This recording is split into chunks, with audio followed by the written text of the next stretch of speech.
大家好，我而家係公開挑戰組嘅 Checkpoint 21，咁我身邊有一位嘅呢度嘅工作人員，我想問下你咧，琴日到而家做喺度做啲咩㗎？我哋係中華業餘無線電會嘅通訊義工，係支援呢個無線電通訊嘅。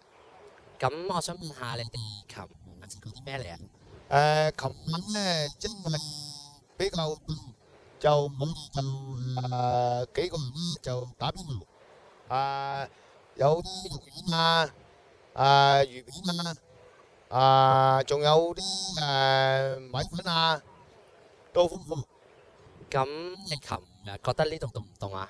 呢度就超凍，即係入冬以來好凍。